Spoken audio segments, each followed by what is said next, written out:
Welcome to African Folktales by Tammy. Please don't forget to hit the like button and subscribe for more interesting stories. Also share this story to someone who might be interested. Let's get into the story. Amaka Okafor stared in disbelief as her husband, Obina, delivered the devastating news without an ounce of remorse. Chichi will be moving in with us. She's carrying my child, Amaka. You'll have to accept it and make peace with the situation. For a moment, she couldn't breathe. The words echoed in her mind like a curse. He wasn't just asking her to tolerate his betrayal. He was demanding that she live under the same roof as his pregnant mistress. Amaka clenched her fists, her heart pounding in her chest. She had sacrificed so much for this marriage, her dreams, her time, and even her dignity. How could he stand there and treat her like she was nothing? "You're serious about this?" Amaka's voice was low, trembling with suppressed fury and pain. Obina shrugged, his expression indifferent. "She's having my child, Amaka. I need to be there for her. I'm giving you a choice. You can either stay and endure this, or you can leave. But remember, everything in this house is under my name. You wouldn't have much to your name if you walk out that door." Amaka blinked back tears. She knew the truth behind his words. Over the years, Obina had slowly pushed her out of their financial decisions, leaving her without much legal claim to their wealth. But she wasn't the naive young woman she had once been. The pain he had inflicted on her over the years had hardened her, made her stronger. She wouldn't let him break her now. "You think you can humiliate me like this and get away with it?" she asked, her voice cold and steady. Obina chuckled mockingly. "Humiliate you? Amaka, this is just how life works. Sometimes things change. You'll have to adapt. Chichi is going to be a part of this family whether you like it or not. The sooner you accept it, the better for you." Amaka felt her nails digging into her palms. She wanted to scream, to throw something at him, but she held herself back. She wouldn't give him the satisfaction of seeing her break. Instead, she took a deep breath and nodded, surprising him. "Fine," she said quietly. "If this is how you want it, I'll stay." Obina raised an eyebrow, clearly caught off guard. He had expected her to either explode in rage or pack her bags and leave. But Amaka had other plans. She wasn't going to let him dictate her life anymore. She would bide her time, gather her strength, and find a way to turn the situation in her favor. Without another word, Amaka turned and walked out of the living room, leaving Obina standing in stunned silence. As she climbed the stairs to their bedroom, tears streamed down her face. How had their marriage come to this? She remembered the early days when they had been inseparable. Obina had been charming and ambitious, and she had fallen deeply in love with him. Together, they had built a life filled with hope and dreams for the future. But somewhere along the line, things had changed. Obina's ambitions had consumed him, and he had become distant, cold, and controlling. He no longer saw her as his partner, but as an obstacle to his desires. The betrayal had been slow and subtle at first: late nights at the office, unexplained absences, and whispered rumors. Then one day it had all come crashing down when she discovered the affair. Amaka sat on the edge of their bed, wiping her tears. She couldn't allow herself to fall apart. She had to think clearly. Obina believed he had all the power, but he was wrong. She still had some cards to play, and she would play them when the time was right. Later that evening, Amaka called her childhood friend and lawyer, Peter. He had always been there for her in difficult times. "Peter, I need your help," she said, her voice steady but tired. "Amaka, what's going on?" Peter asked, concern evident in his tone. "It's Obina. He's brought his mistress into our home. He thinks he can walk all over me because he holds the finances. I need to know my legal options," she explained, her words clipped and precise. Peter was silent for a moment before responding. "We'll figure this out. But Amaka, you need to be careful. Don't let him see what you're planning." "I won't," she promised. "I'm done being a victim." After the call ended, Amaka lay in bed staring at the ceiling. She felt a strange sense of calm wash over her. For the first time in a long while, she wasn't overwhelmed by fear or pain. Instead, she felt a burning resolve. Obina had underestimated her, and that would be his greatest mistake. Tomorrow, she would begin taking back control, quietly, strategically. He had built his world on arrogance and deceit, and she would watch it crumble beneath him. She would endure the humiliation for now, but not for long. Her moment of revenge would come, and when it did, Obina would realize he had made a fatal error. With that thought, Amaka finally drifted off to sleep, her tears drying on her face. The battle had just begun. Amaka stood quietly by the window, her eyes fixed on the driveway. The sound of a car engine filled the air, followed by the slam of a door. Chi-Chi had arrived. Amaka took a deep breath, bracing herself for the moment that would officially mark her humiliation. She heard Obina's voice outside, cheerful and warm, tones he had not used with her in years. Moments later, the front door opened, and footsteps echoed through the hallway. Amaka didn't turn around when she heard them approaching. Her heart pounded in her chest, but she refused to let it show. She had promised herself that she would maintain her composure no matter what happened today. Amaka, Obina's voice called out with forced politeness. Come downstairs, Chi-Chi is here. Amaka took another steadying breath and turned. She walked down the stairs slowly, her eyes falling on the woman standing by Obina's side. Chi-Chi was younger, perhaps in her late 20s, with flawless skin and a noticeable baby bump. She wore a fitted dress and an air of confidence that grated on Amaka's nerves. Welcome, Amaka said softly, keeping her face neutral. She locked eyes with Chi-Chi for a moment, seeing a glimmer of smugness there. Chi-Chi smiled, the kind of smile meant to assert dominance, as if to say I've won. Thank you, Amaka, Chi-Chi replied sweetly. It's nice to finally be here. I'm sure we'll get along well. Obina beamed, completely oblivious to the tension. That's the spirit. We're all going to live together peacefully. No drama, right? He chuckled, as if this was some casual family arrangement instead of a deep betrayal. Amaka forced a tight smile. Of course, as long as everyone respects each other. Obina nodded approvingly. Good. Chi-Chi, let me show you to your room. Amaka stood silently as they ascended the stairs together, their voices fading into the distance. Once they were out of sight, she sank onto the nearest chair, her hands trembling. Every moment of this ordeal was a test of her strength. She knew Chi-Chi would push boundaries and Obina would enable her. But Amaka had no intention of being a passive victim. She would play along, but only to buy time. Over the next few days, the house was filled with an uncomfortable tension. Chi-Chi acted as though she were already the lady of the house. She rearranged furniture, gave instructions to the housekeeper, and even invited her friends over without consulting Amaka. Obina encouraged her behavior, constantly telling Amaka to be more understanding. One morning, Amaka entered the kitchen to find Chi-Chi seated at the breakfast table, eating leisurely while the housekeeper, Kamsi, served her. Chi-Chi barely acknowledged Amaka's presence. Good morning, Amaka greeted with a calm voice. Morning, Chi-Chi replied nonchalantly, sipping her tea. I asked Kamsi to make something special today. You really should try it. Amaka maintained her composure. I appreciate the offer, but I'll prepare my own breakfast, thank you. Chi-Chi shrugged. Suit yourself. Amaka moved quietly through the kitchen, gathering ingredients for her meal. She could feel Chi-Chi's eyes on her, watching, perhaps waiting for a reaction. But Amaka gave her none. She refused to let this woman see her frustration or pain. Later that day, Amaka overheard a conversation between Obina and Chi-Chi in the living room. Do you think she'll ever leave? Chi-Chi asked, her voice low but filled with impatience. Obina's response was laced with arrogance. She won't. Amaka's too proud to walk away with nothing. She'll stay, no matter how uncomfortable things get. Amaka's jaw tightened. So that was their plan, to wear her down until she couldn't take it anymore. They thought they could manipulate her into abandoning the life she had built, but they underestimated her resolve. That evening, Peter called to check in. How are you holding up? He asked. Surviving, Amaka replied, her voice steady but weary.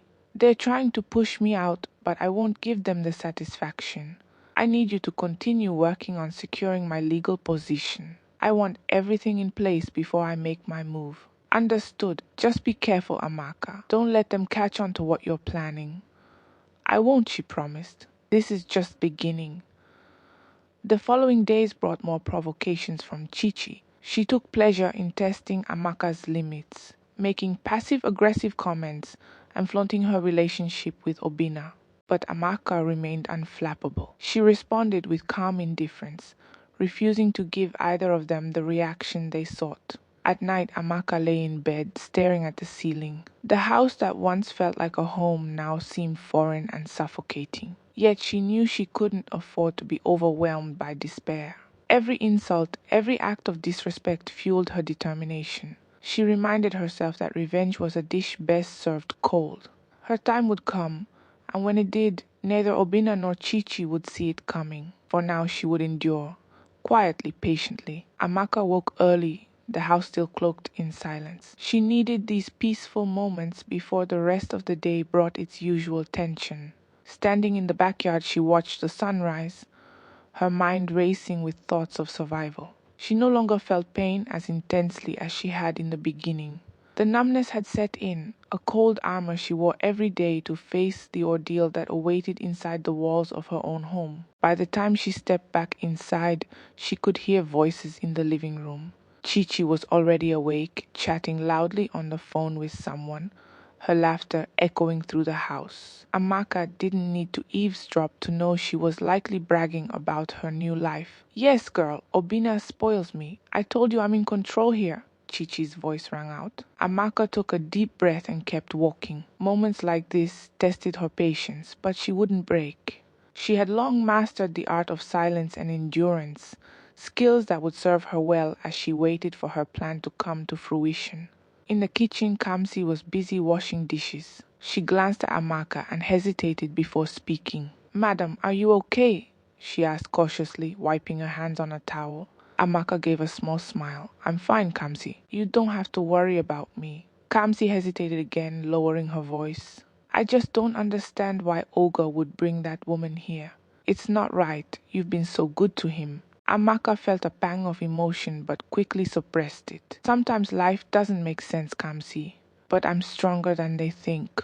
Kamsi nodded in silent support and returned to her chores. Amaka appreciated the gesture, but she knew that sympathy would not solve her problems. She had to rely on her own strength and strategy. Later that day, Chichi made another attempt to assert her dominance. She entered Amaka's bedroom without knocking, as if she owned the place. Amaka, seated at her vanity, met Chichi's gaze through the mirror. "Are you always this calm, Amaka?" Chichi asked, folding her arms. "I would have thought you'd lose your temper by now. I mean, I am carrying your husband's child after all." Amaka turned slowly, her expression unreadable. "What exactly do you want, Chichi?" Chichi smirked. "Nothing really. I just find it interesting that you're still here. Most women would have left by now, but I suppose you have nowhere else to go." Amaka stood, her gaze unwavering. "You think you understand me, Chichi, but you don't. Staying here isn't about weakness or lack of options. It's about timing."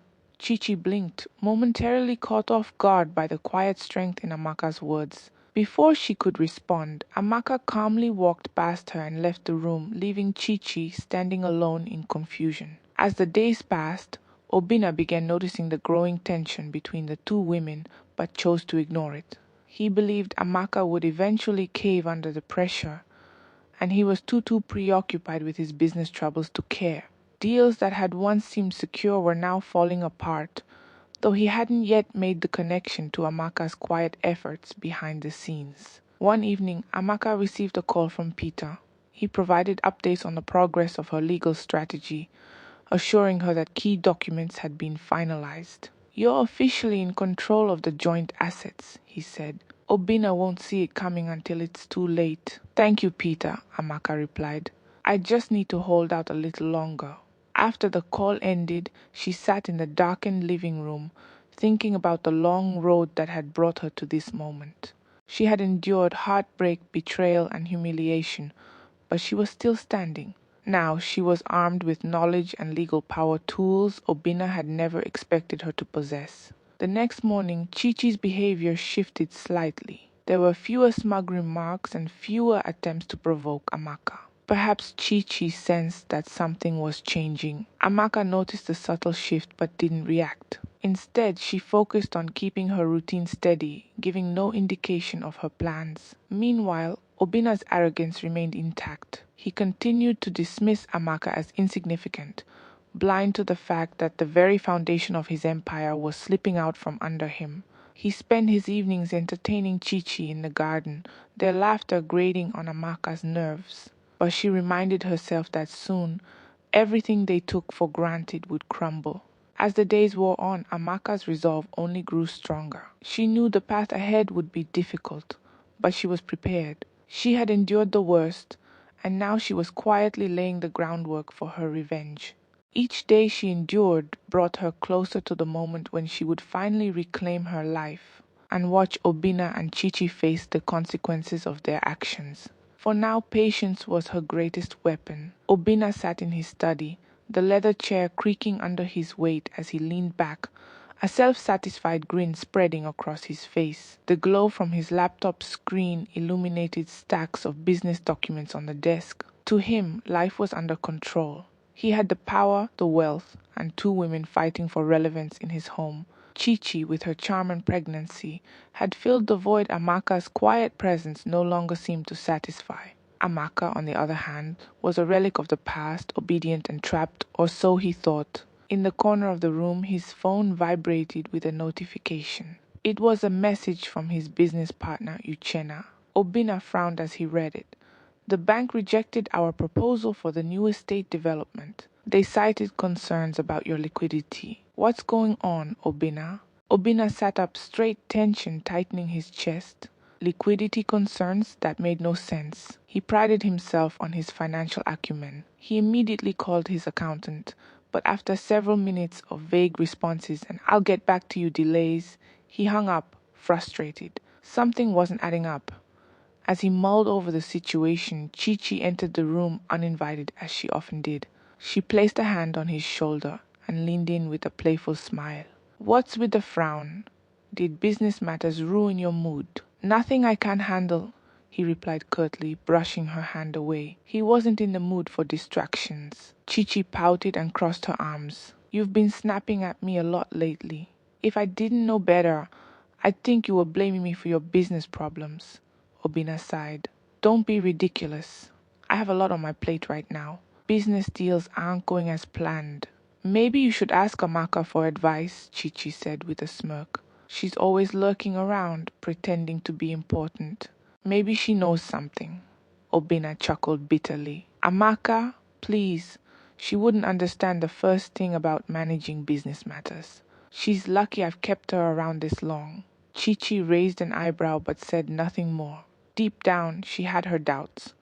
For all of Obina's arrogance, there was something unsettling about how composed Amaka remained despite everything. She didn't behave like a woman who had been defeated. The thought lingered in Chi-Chi's mind as she left the study. Meanwhile, Amaka went about her day quietly, as usual. However, she noticed the slight tension creeping into Obina's behavior. He had been more irritable lately, though he hadn't dared direct his frustrations at her. He was too wrapped up in his delusions to suspect that she had been methodically dismantling his control over their finances. Every business setback he experienced was no accident. Later that evening, Obina received another blow. A long-time investor in one of his real estate projects pulled out without warning. The explanation was vague, but it was enough to trigger a cascade of problems. Suppliers grew hesitant, and word of instability began circulating. Obina made frantic calls to secure funding, but found that several of his accounts had restrictions placed on them. His pride prevented him from telling anyone how dire things were becoming. As the days passed, his anxiety grew. At dinner one evening, he snapped at Kamsi for serving the wrong dish, sending her scurrying out of the room with tears in her eyes. Chi-Chi glared at him but said nothing, focusing on her plate. Amaka watched quietly from across the table, her expression unreadable. "Is everything okay with the business?" Amaka finally asked, her voice calm and polite. Obina froze, his fork hovering mid-air. He hated the implication behind her question, the suggestion that he might not be in control. "Everything is fine," he said stiffly. "I see," Amaka replied, a slight smile playing at the corners of her lips. She returned to her meal without pressing further, but the damage was done. Obina felt exposed, as though she saw through his facade. That night, as he lay in bed, his mind raced with thoughts of all the problems piling up. For the first time, he wondered if he had miscalculated his position. He had always viewed Amaka as weak and dependent, but now he couldn't shake the feeling that he had underestimated her. Was she quietly sabotaging him? No, that couldn't be possible. He shook his head and dismissed the idea as paranoia. But the doubts refused to leave him. That in the weeks that followed, Obina's struggles intensified. Contracts were cancelled, meetings fell through, and legal complications arose. He was drowning in stress, unable to grasp how things had spiraled out of control so quickly. Amako continued to play the role of the dutiful wife, offering no sign of the power she now wielded behind the scenes. She listened to his rants with quiet patience, knowing that every setback brought her closer to reclaiming her life. Obina was beginning to crumble, and Amaka savored every moment of his unraveling. The empire he had built on arrogance and betrayal was slowly collapsing. He just didn't realize it yet. Chichi paced nervously in the guest room she now occupied. Something was wrong, and she could no longer ignore it. Obina's mood swings had worsened, and the lavish lifestyle he had promised her was quickly losing its shine. The gifts and trips had stopped, replaced by excuses and frustration. Business deals were failing, and Chichi was beginning to see cracks in the image of power and wealth that had once drawn her to him. She had initially believed that Obina could weather any storm. He was a man of influence after all, and setbacks were normal in business. But this was different. Suppliers were no longer eager to work with him, and she overheard tense conversations between him and his associates. One morning she found him shouting over the phone, his voice full of desperation. "Don't tell me there's nothing you can do. I've been a loyal client for years," he barked before slamming the phone down. His face was red with anger as he ran a hand through his hair. Chichi watched from the doorway. "Obina, what's going on?" He glared at her, clearly in no mood to talk. "Nothing that concerns you." She crossed her arms and stepped closer. "It does concern me. I live here too. I'm carrying your child. I deserve to know why you've been acting like the world is falling apart." Obina sighed heavily, rubbing his temples. "It's just business trouble. It happens sometimes. I'm handling it." But Chichi wasn't convinced. She had seen the fear in his eyes, the way he flinched when certain phone calls came in. She didn't push the issue further that day, but the seed of doubt had been planted. If Obina was truly losing control of his finances, where would that leave her and the baby? A few days later, Chichi decided to investigate on her own. She reached out to a friend who worked in finance, hoping to get some insight into Obina's troubles. What she learned left her stunned. Rumors were circulating that Obina's business empire was crumbling, with major investors pulling out and banks freezing his assets. Chichi's stomach churned as she processed the information. She had aligned herself with Obina because she believed he could provide the security and luxury she craved. Now it seemed that security was slipping away. Worse, Amaka, the woman she had dismissed as weak and irrelevant, seemed to be thriving in the midst of the chaos. Chichi's suspicions deepened after another encounter with Amaka. She found her in the garden, calmly tending to a row of flowers. Amaka's serenity irritated Chichi. How could she be so composed when the man they both depended on was losing his grip? "You seem awfully calm," Chichi remarked, her tone laced with sarcasm. "You'd think all this business trouble would have you worried." Amaka glanced up, her expression neutral. "Why would I worry? Obina is the one who made his choices. I have nothing to do with his business matters." Chichi narrowed her eyes. "You don't fool me, Amaka. I know you're not as innocent as you pretend to be. Something's going on, and I intend to find out what." Amaka smiled faintly as though amused by the accusation. "Good luck with that, Chichi. Let me know if you discover anything interesting." Chichi's frustration grew. It was clear Amaka was hiding something, and the thought unsettled her. She began noticing more small details, how Amaka carried herself with quiet confidence, how she never seemed fazed by Obina's outbursts. Chichi couldn't shake the feeling that Amaka had a plan, one that might leave her on the losing side of this arrangement. That night Chichi confronted Obina again, her patience worn thin. "Obina, I need the truth. Are we in financial trouble?" Obina's jaw tightened. He avoided her gaze, his silence speaking volumes. Finally he muttered, "Things are under control." Just give me time. Time, Chichi snapped. Time for what? To lose everything? You promised me a life of stability and comfort. Now I hear that your investors are abandoning you and that your assets are frozen. How long until we're out on the streets? Obina glared at her.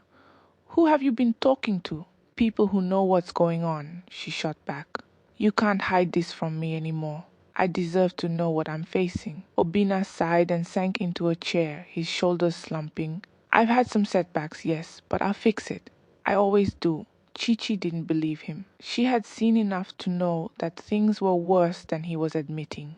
She couldn't afford to be blindsided, not with a baby on the way. If Obina couldn't secure their future, she needed to consider her own options. For the first time, the idea of aligning herself with Amaka crossed her mind. The thought made her uneasy, but desperation was beginning to cloud her judgment.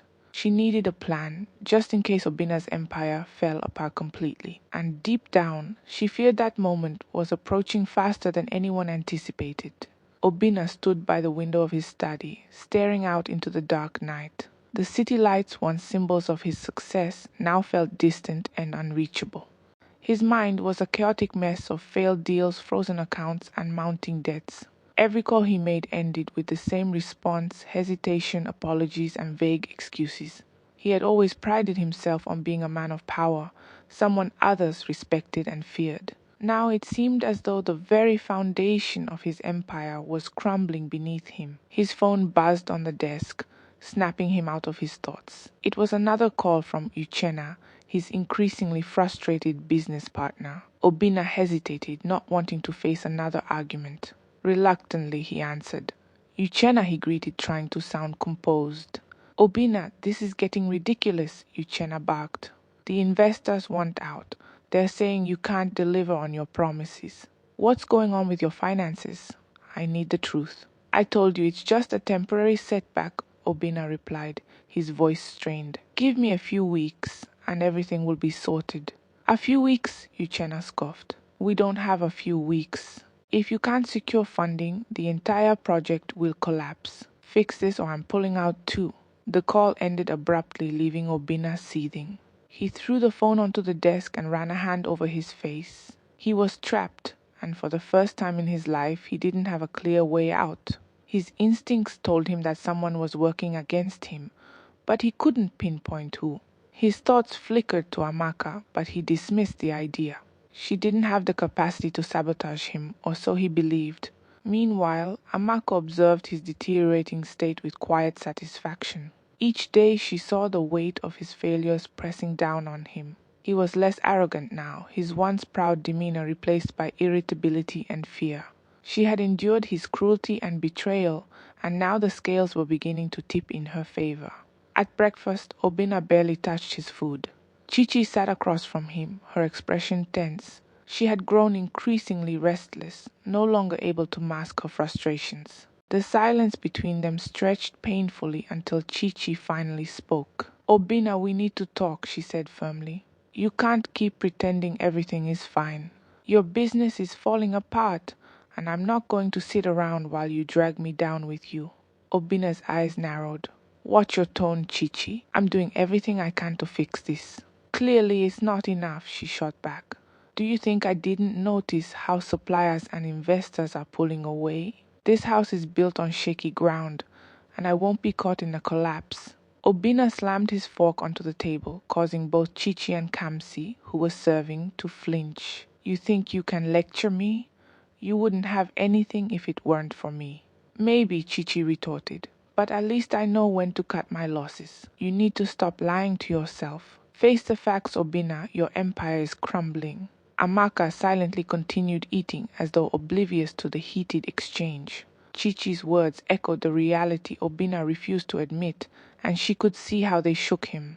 He was losing control, and the people around him were beginning to doubt his authority. That doubt was a powerful weapon, one she intended to use to her full advantage. Later that day, Chichi confronted Amaka in private. I know you've noticed what's going on, she said, her voice low but urgent. Obina is spiraling, and I don't plan to go down with him. I need to know if there's something you're not telling me. Amaka raised an eyebrow. Why would I know anything about his business troubles? Don't play dumb, Chi-Chi snapped. You've been too calm throughout all of this. I don't believe you're as uninvolved as you pretend to be.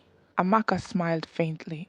If I were you, I'd worry less about me and more about your own position in this house. Things are changing, Chi-Chi, whether you're prepared or not. Chi-Chi felt a chill run down her spine. Amaka's words were ambiguous but carried a weight that unsettled her. For the first time, she considered the possibility that Amaka held more power than either she or Obina realized. That thought left her feeling vulnerable in ways she hadn't expected. Meanwhile, Obina's problems intensified. Another loan application was denied and his creditors grew more aggressive. Rumors of his financial instability spread, tarnishing his reputation. The confidence that had once defined him was now replaced by desperation. He began avoiding social events and business meetings, unable to face the whispers that followed him. Amaka watched his downfall with cold satisfaction. This was what she had waited for, this moment when he would feel as powerless and humiliated as he had made her feel. But her plan was not yet complete. There was still more to come, and she would savor every step of his destruction. Chi-Chi slammed the door to her room and paced furiously. She could no longer pretend that everything was fine. Obina's empire was crumbling before her eyes, and the man who had once promised her the world was unraveling with each passing day. The house that had once seemed like a palace now felt like a prison. Every financial promise Obina made to her had evaporated like smoke. She had to take control of her own future before it was too late. For days, Chi-Chi watched Obina's behavior deteriorate. He was constantly on edge, snapping at anyone who dared speak to him. The air in the house was thick with tension. Even Kamsi walked on eggshells, carefully avoiding interactions with him. Chi-Chi needed answers. Answers that Obina wasn't willing to give her. If she didn't act soon, she risked being dragged down with him. That afternoon, she decided to confront Amaka directly. Something about Amaka's calmness in the face of Obina's troubles didn't sit right with her. Chi-Chi knew that if anyone had the information she needed, it was Amaka. She found her in the living room, quietly reading a book. The sight infuriated her. Amaka, Chi-Chi said sharply, standing in front of her. We need to talk.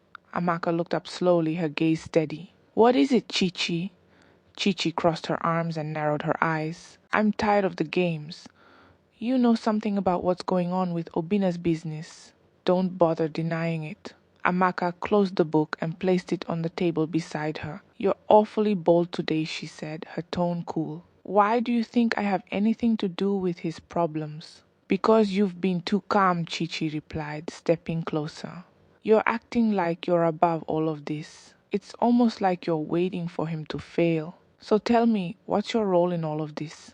Amaka chuckled softly, the sound unnerving Chi-Chi. You overestimate me. Obina's downfall is the result of his own arrogance and poor decisions. But let me ask you something. Why are you really here? Are you worried about him? Or are you afraid of losing the comforts he promised you?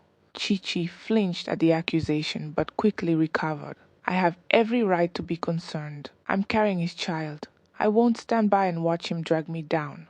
Amaka leaned forward slightly, her eyes piercing.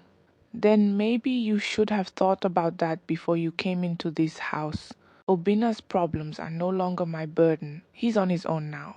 The words hung in the air like a challenge. Chi-Chi felt a wave of unease wash over her. She had underestimated Amaka, assuming she was a weak, defeated woman clinging to a broken marriage. But there was an undeniable power in the way Amaka carried herself.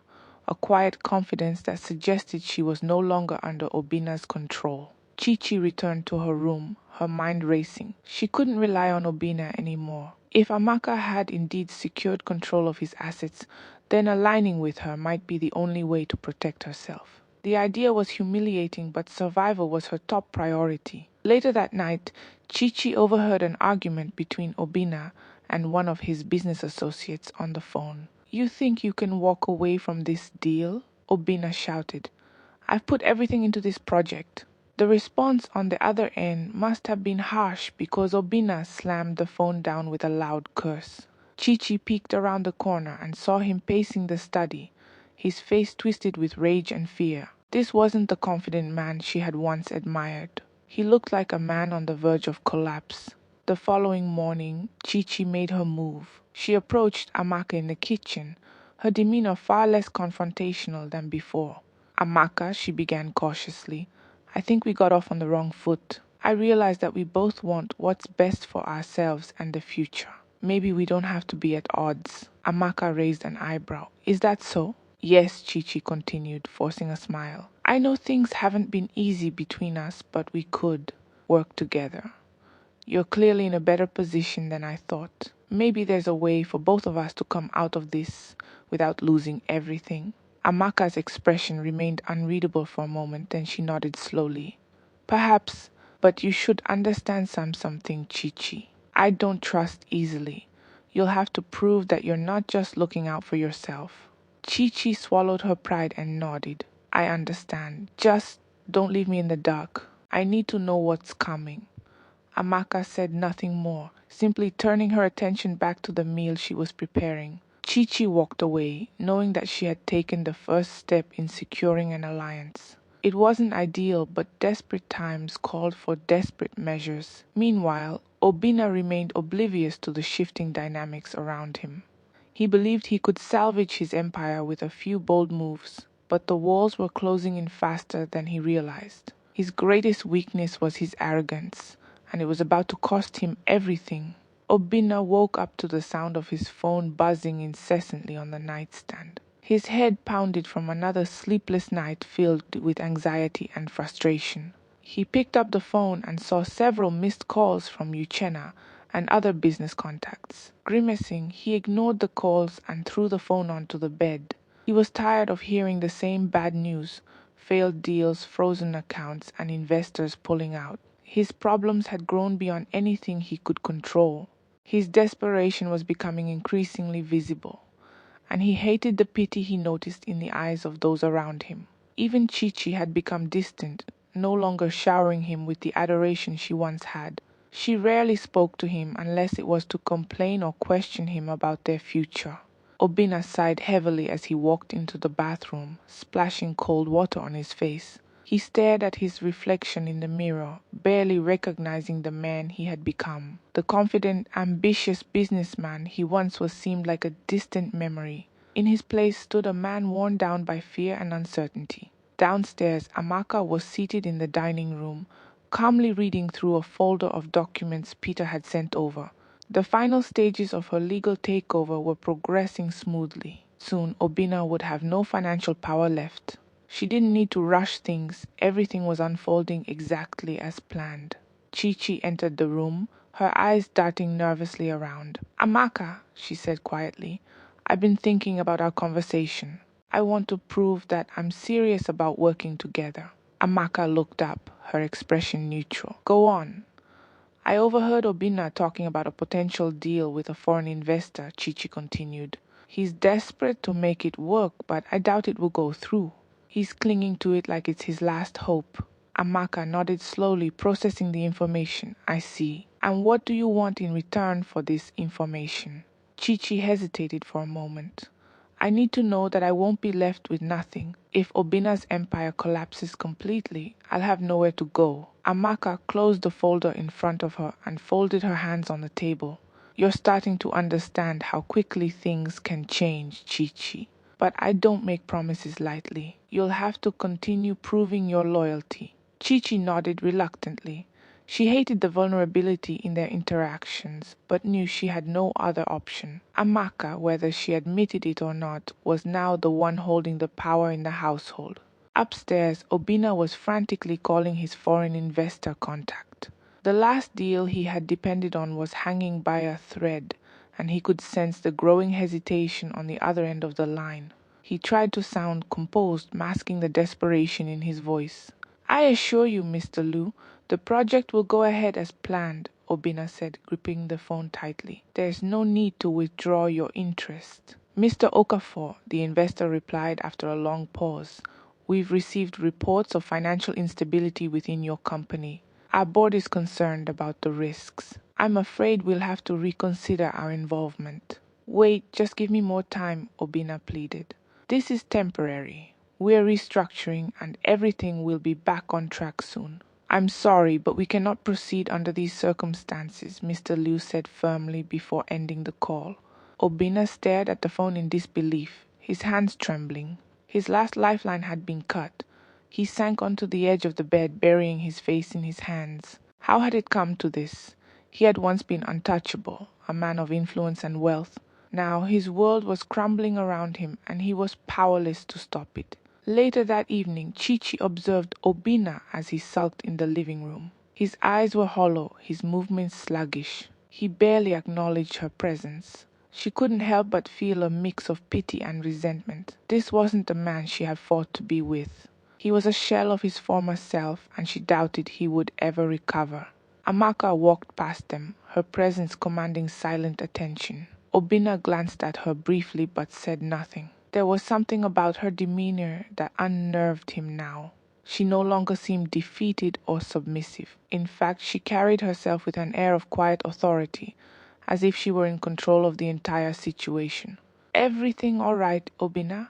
Amaka asked casually, her tone polite but detached. Obina frowned. I don't need your sympathy, Amaka. It wasn't sympathy, she replied smoothly. Just an observation.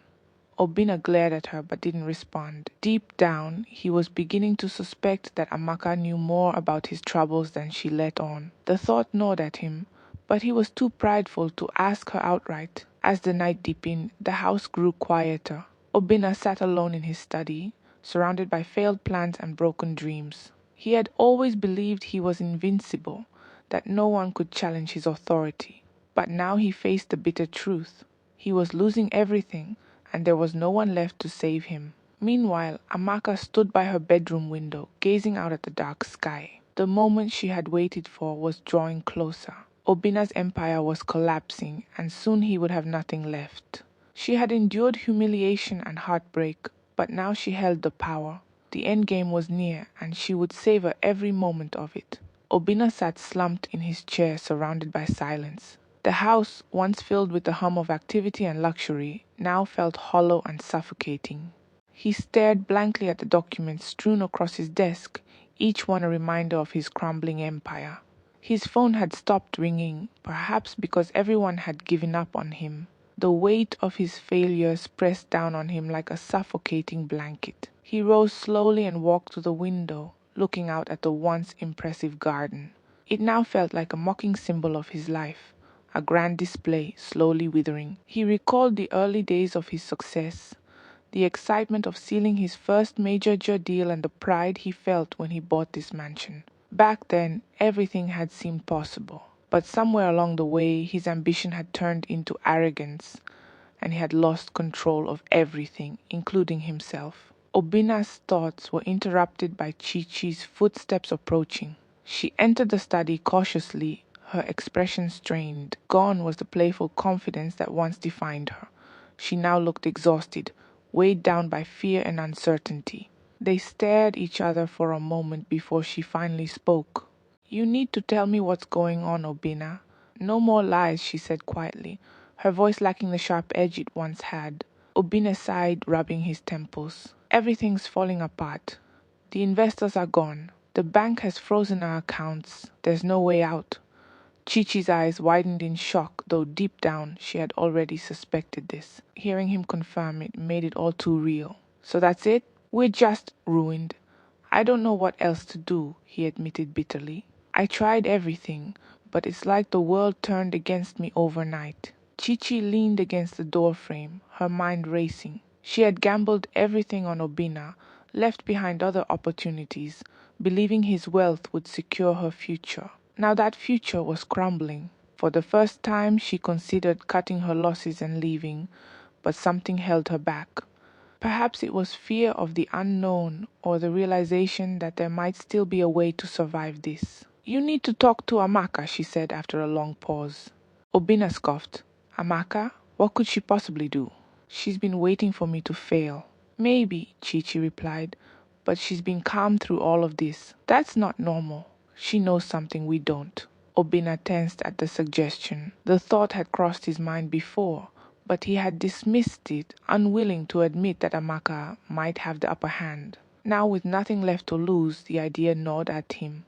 Amaka, meanwhile, was in the library, organizing papers related to her legal control of their joint assets. Peter had sent her a final update confirming that divorce proceedings were ready to move forward.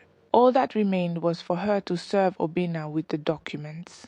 She felt a mixture of relief and anticipation. The years of pain and betrayal were coming to an end, and soon she would be free. Later that evening, Obina found himself pacing outside Amaka's bedroom door. He hesitated, debating whether to knock. Pride and fear clashed within him. He hated the idea of appearing weak before her, but desperation overpowered his ego. Finally, he raised his hand and knocked softly. Amaka opened the door, her expression neutral. "What is it, Obina?" He cleared his throat, shifting uncomfortably. I need to talk to you." She stepped aside, allowing him in. He glanced around the room, noticing how organized and peaceful it was. It felt like a different world from the chaos in his own mind. "I know things haven't been right between us," he began awkwardly. "But I need your help." Amaka raised an eyebrow. "Help? After everything you've put me through?" "I made mistakes," he admitted, his voice barely above a whisper. "I thought I had everything under control, but I was wrong. Now, I have nothing." Amaka crossed her arms, studying him for a moment. The sight of him broken and vulnerable should have stirred sympathy, but all she felt was cold detachment. He had brought this upon himself, and she had no obligation to save him. "You're asking me for help after you humiliated me, brought your mistress into our home, and treated me like I was nothing?" she asked, her tone measured but sharp. Obina flinched. "I wasn't thinking clearly. I thought I was invincible. I see now how wrong I was." Amaka shook her head slowly. "It's too late, Obina. You made your choices, and now you're facing the consequences. I won't clean up your mess." He stared at her in shock, as though realizing for the first time that she truly intended to let him fall. "Amaka, please. I need a chance to make things right." "You had your chance," she replied firmly. "Now it's my turn to take control of my life. I'm done being your victim." With that, she walked past him, leaving him standing alone in the room. The weight of her words sank deep into his mind. For years he had seen himself as untouchable, but now he understood the truth. He had destroyed the one person who might have saved him, and now he had to face his downfall alone. The morning was unusually quiet. The tension that had hung over the house for weeks seemed to have reached a breaking point. Amaka sat in the living room, her divorce papers neatly stacked on the coffee table. Today was the day she would take the final step in reclaiming her life. She sipped her tea slowly, savoring the calmness that had eluded her for years. The storm was finally over, at least for her. Obina, on the other hand, was spiraling deeper into despair. He hadn't left his study in 2 days, surviving on cups of coffee and the remnants of hope that he could somehow reverse his fate. He didn't know that Amaka had been quietly orchestrating the complete unraveling of his power. His thoughts were filled with dread as he braced himself for yet another round of disappointing calls from creditors and former business partners. Around mid-morning, Kamsi cautiously approached him with a message from Amaka. "Madam said she wants to speak with you in the living room," she informed him. Obina frowned. Amaka had been distant for weeks, barely acknowledging his existence unless necessary. Now she wanted to speak to him. A mixture of curiosity and suspicion compelled him to leave the study. As he entered the living room, he saw Amaka seated with an air of quiet authority. Chi-Chi stood in a corner, observing the scene nervously, as though sensing the gravity of what was about to unfold. "Obina," Amaka began, her voice calm but firm, "we need to talk about the future, my future. And by extension yours." He shifted uncomfortably, glancing at the documents on the table. The sight of his name on the top of the papers made his stomach churn. "What's this?" he asked cautiously. "These are the divorce papers," Amaka said plainly. "It's time to end this farce of a marriage. I'm taking control of my life and everything you thought you had control over. I own the majority of our joint assets now. Legally, you have no say in them anymore." Obina's jaw tightened, his mind racing as he tried to comprehend what she was saying. You're divorcing me and taking my assets?" Amaka nodded, her gaze unwavering. "Yes, you made it clear that I meant nothing to you. You humiliated me, betrayed me, and expected me to just endure it. But I've been planning this for a long time." While you were busy flaunting your power, I was securing mine. You can't do this, he growled, stepping forward. We built this life together. You can't just take everything. She raised an eyebrow, unimpressed by his outburst. Built it together. You excluded me from every major decision and treated me like an accessory. Don't pretend this was ever a partnership. Chi-Chi watched in stunned silence. She had never imagined that Amaka could wield this kind of power. A part of her admired Amaka's resolve, but another part feared what this would mean for her own survival. If Obina truly had nothing left, where did that leave her? I trusted you, Obina muttered, his voice cracking. I thought you would always stand by me. Amaka crossed her arms. You didn't want a partner, Obina. You wanted someone you could control. Well, that time is over. I'm done being the victim in your story. For a long moment, the room was silent. Obina stood frozen, his pride and fear battling within him. He had never truly believed Amaka was capable of taking control like this. Now, faced with the undeniable reality, he felt powerless in a way he never had before. Finally, Amaka spoke again. I'll give you some time to gather your belongings and leave this house. It's no longer your home. Obina's face darkened with anger, but he knew there was no point in arguing. He had lost. The empire he once ruled had been reduced to ashes, and the woman he had underestimated had orchestrated his downfall. Without another word, he turned and walked away, his footsteps echoing through the hall. After he left, Chi-Chi hesitantly approached Amaka. I didn't know you were capable of this, she said quietly. You really surprised me. Amaka gave her a long measured look. You should have known. Women like me don't survive without learning how to fight back. Chi-Chi nodded slowly. So what happens to me now? That's up to you, Amaka replied. I have no interest in revenge against you. But if you stay here, understand that your protection ends the moment you cross me again. Chi-Chi swallowed hard, then nodded. I understand. Amaka turned her attention back to the window, watching as the clouds drifted lazily across the sky. For the first time in years, she felt free. She had endured humiliation and heartbreak, but she had emerged stronger than ever. This was her new beginning, a life no longer defined by Obina's shadow. She had reclaimed her power, and there was no turning back. Later that day, Peter arrived to finalize the legal paperwork. As he handed Amaka the final documents, he smiled warmly. It's over now, he said. You did it. Yes, Amaka replied, her voice steady and confident. It's finally over. We've come to the end of this story. Please subscribe to my channel to support me. Thank you.